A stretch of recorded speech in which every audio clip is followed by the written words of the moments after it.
What's up, everybody, and good afternoon, good morning. Jason Mackey, Ray Fittipaldo for a Tuesday edition of the North Shore Drive podcast. A lot of stuff to talk about in Steelers land.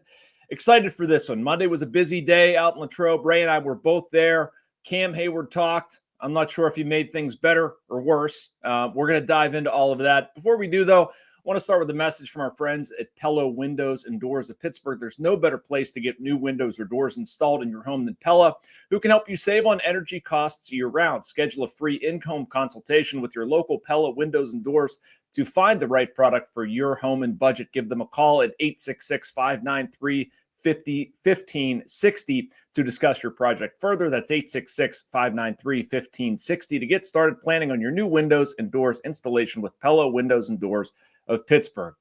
All right, Ray. So Cam Heyward talked yesterday. I'm just going to roll the ball out there. We'll get into some of his comments, but what was your reaction to some of what Cam said? Yeah, listen, I thought Cam made some good points. He divulged some information that we previously had not known.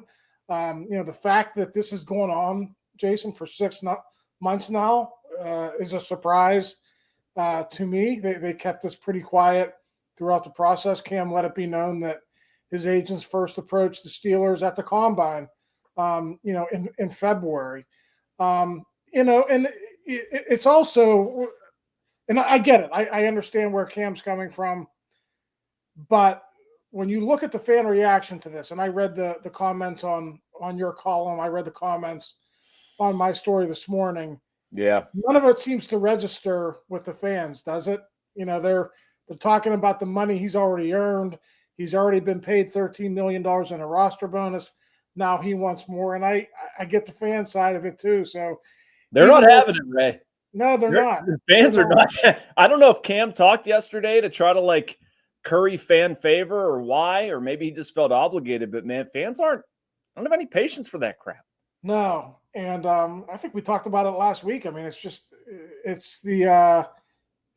the way the economy is now, and it's people aren't really sympathetic to something like what Cam Heyward is going through. So yeah, he did talk, but I don't know if a lot of his message got through the fans. I think the big question now is it going to get through to Art Rooney II and Omar Khan? Are they going to bend here a little bit?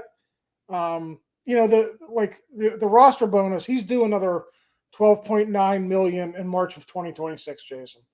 So the speculation has been, okay, they could advance Cam some of that bonus. What we don't know, does he want $3 million, right? $6 million, $8 million? That's the question that's still unanswered. And I think if it was relatively simple, it would have been done by now, right? 6 months into it. I mean, that's where I'm at with it, Ray. That's such an easy solution. I would even say cut that bonus in half, roughly, 6 and some change or something. That gets Cam into the range that he's talking about, or, whatever rankings, how defensive tackles are paid. That puts him in the discussion. Okay, why would that take from February until now to get done? That should get done in a week. And I understand to a point. I understand where Cam Heyward's coming from, saying, I want to be compensated like the best at my position. But at the same time, you signed the contract. You signed a deal that puts you in this position. If you wanted to maximize your earnings, sign a 1-year prove-it deal, and he would have proved it. And he could be in that conversation, but he chose safety and security. There's nothing wrong with that at all. I don't fault him for that decision either. And here we are. You can't have both of them, and then you can't go in front of people saying, I'm looking to be valued.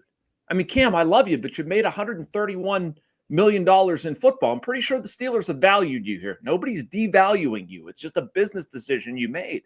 And of this $45 million contract he signed last year, he's already made 2/3 of that. He's made $30 million of that is already in the bank. If the Steelers give him half of that roster bonus, he'll have made 36 or 37 million of that 45 million without stepping onto the field for year 2 of that contract. So, listen, Jason, if the roster bonus isn't the answer, if they can't come together on that, the Steelers very rarely do this, but I wonder if they would put some incentives in his contract. Okay, if you make first team All-Pro again, we will give you $5 million more. Yeah. If you make second team all pro, you'll get $3 million. Something along those lines. Other teams do it. The Steelers have done it very rarely over the years, but yeah, I'm with you. Like if the roster bonus was the simple answer, I think would be past this by now. Yeah, and I found it interesting, sort of in that vein, Ray, where Cam said people giggled when he brought up the idea of coming back for more money next year. Like, did they not giggle because that's kind of a silly thing to do? Like, yes, put that in the contract, put the incentives in there. Right. I don't understand that strategy of like, if I play well, I'm coming back and asking for more money. Like, if you play poorly, are you going to donate money back to the Steelers? I highly doubt it, or should you? Yeah. I mean, that's one area where I'll defend players and Cam. Like, he had 2 or 4 sacks the year he was injured. Well, this is a brutal sport, and you get injured in the sport. So I do get that aspect of it. But to your larger point, Jason, I kind of blame the agent here. Like, if the agent isn't looking out for your best interest, if you can't deliver on a promise that, we'll go back and get more money, he shouldn't have signed a 3-year contract. Yeah. I don't care how it was structured. And, I asked Cam about that yesterday. Why didn't you sign just the 1-year deal? He says, well, me and my family value stability, I think, or security was his exact words. And sometimes when you sign a contract, you value stability over money. And now from the fans' perspective, he's going back and he's asking for more money. And they think he looks greedy in the situation. So that's where we are right now. I don't see this coming to an end anytime soon. I think he's dug in. The Steelers are obviously dug in. They haven't budged in 6 months. So it's going to be interesting to see where this goes over the next 26 days. Well, Ray, that's kind of how I wanted to end this discussion. And one, where this goes. And two, Cam was asked if he was thinking about or considering taking this into the regular season, if he was willing to miss regular season games over this. And he said, quote, there are definitely options out there that could reflect that. That's concerning to me. If he misses regular season time over this, give me a break. I mean, there's absolutely no reason for that. How did you take Cam's comments there? Do you think it's realistic that he would sit out regular season games? I think his threat is realistic. I don't know deep down what he and his agents have calculated. I was thinking about this last night and this morning. Chris Jones held out not last year, but the year before in 2023. Chris Jones is now the highest paid interior defensive lineman in the NFL. He held out all of minicamp, training camp, and the first regular season game. And they came to terms on a new deal. But he never recouped that game check that he missed. Now, I will say the big difference between Cam and Chris Jones in this situation is Cam's already been paid 90% of his salary for this year in the form of that roster bonus. So, he's making $1.3 million in salary this year. Have he and his agents calculated that, we'll be willing to miss the Jets game? Who cares? It's $85,000 or whatever that is prorated. They could have calculated that in their mind and say, okay, we are willing to do that. So that's another aspect of this that other holdouts probably don't jive that way just because most people have more money in terms of salary. So it's going to be interesting to see how this plays out. But like I said, I don't think this is going to we're not going to have a resolution on this week, Jason. I think this is going to drag on for a little while longer. Oh, goody. I can't wait. All right, let's talk about some football, Ray. I'm tired of talking about the business end of things. Preseason game, want to get into the offense, the offensive line, some of our impressions there. The Steelers have a joint practice this week with the Tampa Bay Buccaneers at Acrisure. I think that's going to be a lot of fun. So let's talk some football. We'll have the world's shortest break here and back with more after this on the North Shore Drive podcast.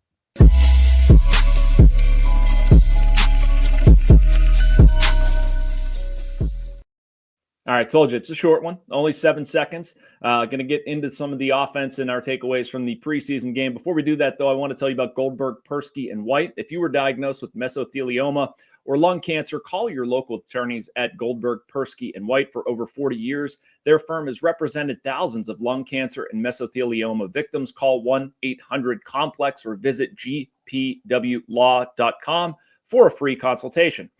Ray, one of the things I really liked about Saturday night was, two things. I lied.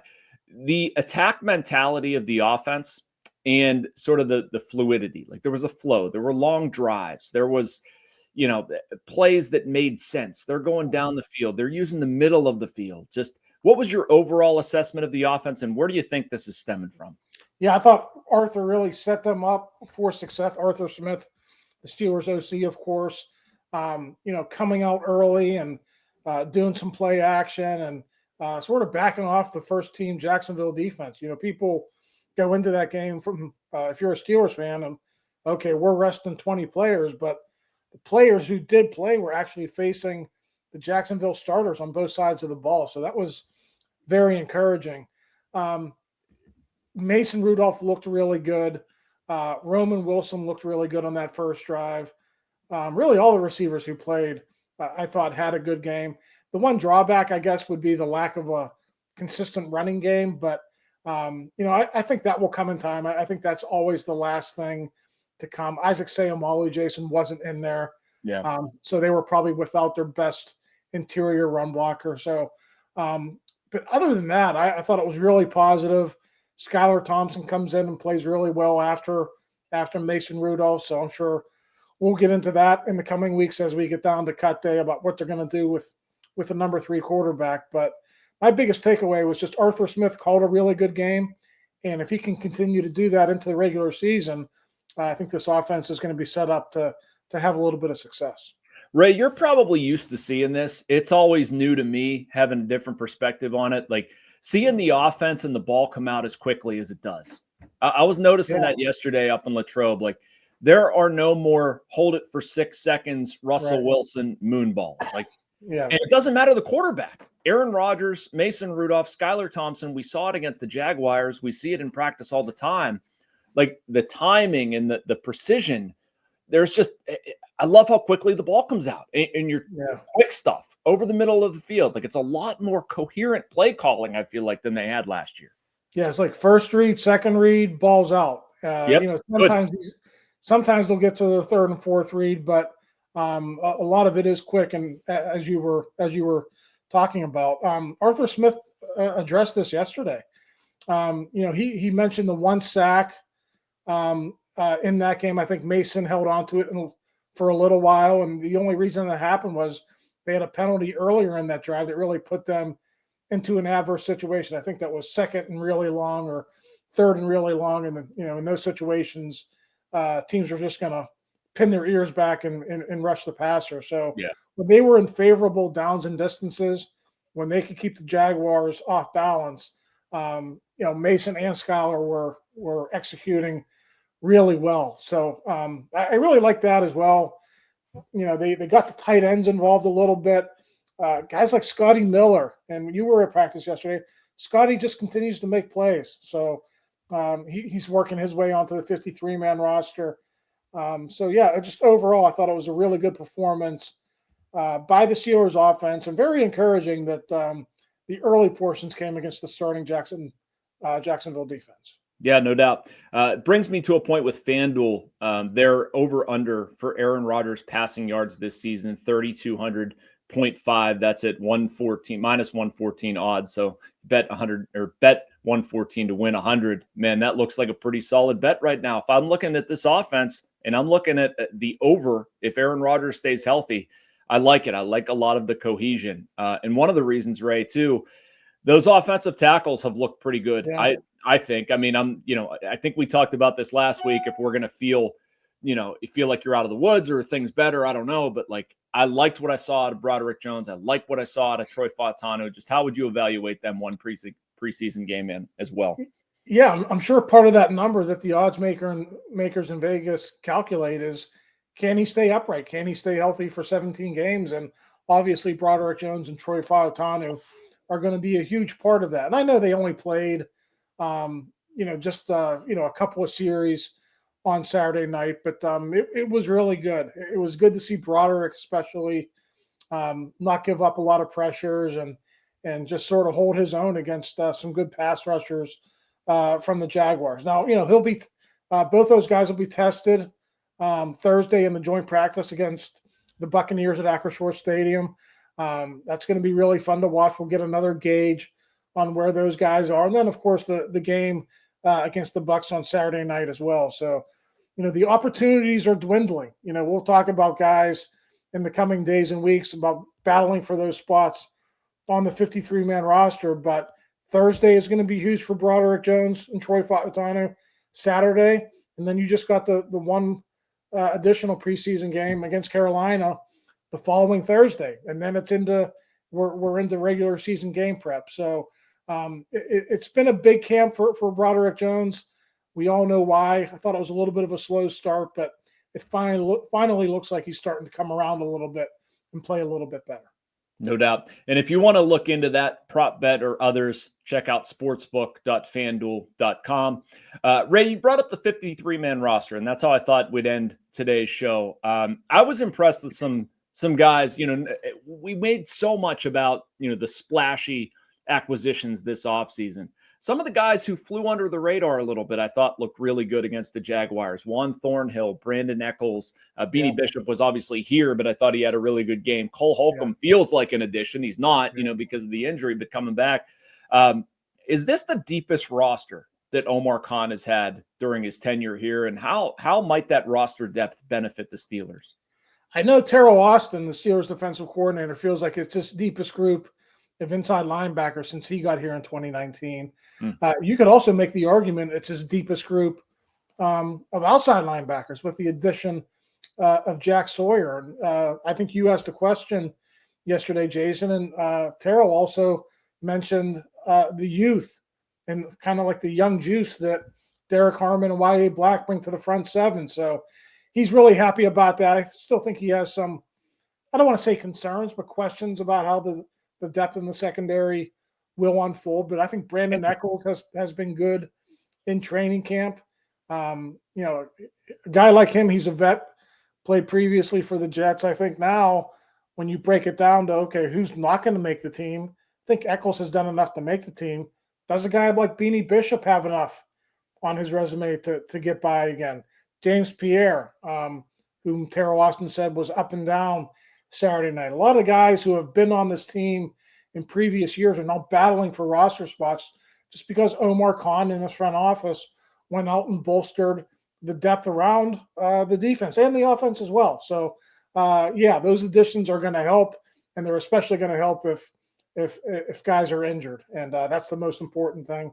We've all seen in recent years how when you lack depth at a certain position, it can come back to bite you, and I think Omar sort of fought back against that this offseason. Yeah, I like that. I mean, we've seen with this team in recent years a revolving door at middle linebacker because guys just keep getting hurt. Jalen Ramsey is not young. Darius Slay is not young. Obviously, you'd like to have them for all 17, but I went into this thing kind of questioning or thinking, what are they going to get in Juan Thornhill? Like, this is a guy that they probably need to play a pretty important role after the Minka trade. And I don't know. I'm not, naming him to the Pro Bowl or anything like that, but I'm not having any concerns about him being back there. I like the physicality. I just think Omar did a very good job addressing some of the depth. And, I feel better about the defensive back depth. I'm not sure I feel better about the wide receiver depth. If anything, I'm still a little bit concerned. Calvin Austin not being on the field. I liked what I've seen from Roman Wilson. How do you feel about this? Has the ship sailed on another wide receiver? Just, offensively, how do you feel about depth there? Yeah, well, before I adjust the offense, one point about Juan Thornhill, there's a lot of criticism about him when he was with the Browns, but this guy was on some Super Bowl teams with the Jets. And I think the point that I want to make here is, sometimes, guys just fit in with certain teams when they don't have to be the big dog. They could just be a piece of the defense. And when you go from the Chiefs to a team like the Browns, maybe some of your shortcomings can be exposed, right? Now he's coming on to another situation where you have a really strong foundation with the defense, and he could just play his part. So he's been active, he's been around the ball. I think that could work out for the Steelers, whether it's Juan or some combination of Chuck Clark as well. Jason, to me, the offense, if we don't find out some information soon about what is ailing Calvin Austin or how long it's going to take for him to come back, that's the one area where Omar Khan might be forced to address, before the regular season gets here. I think it's been a week or a week and a half since Calvin has been out there. Mike hasn't really even divulged too much information about this injury. So the longer this lingers, I do think it becomes more likely that Omar almost has to make a move before the season starts, because you can't really go into a season if Calvin Austin's not going to be available with Roman Wilson as your number 2.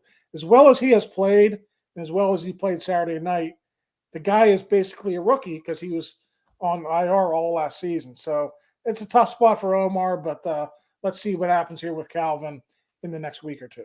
Yeah, probably plays some part in Cam Heyward's contract too. You can't back the Brinks truck up and just pay somebody an endless amount of money when there's probably other team needs to address. So, all right, that does it for this week. Ray, always a pleasure. Enjoy your final day out in Latrobe. You're heading out there, right? Absolutely. Last day in Latrobe. Oh, all right. I'll see you for the joint practice. This has been the North Shore Drive podcast. Make sure you like and subscribe and check out all of our content here. Ray and I will be back with another episode of this next Tuesday. Have a good one, folks.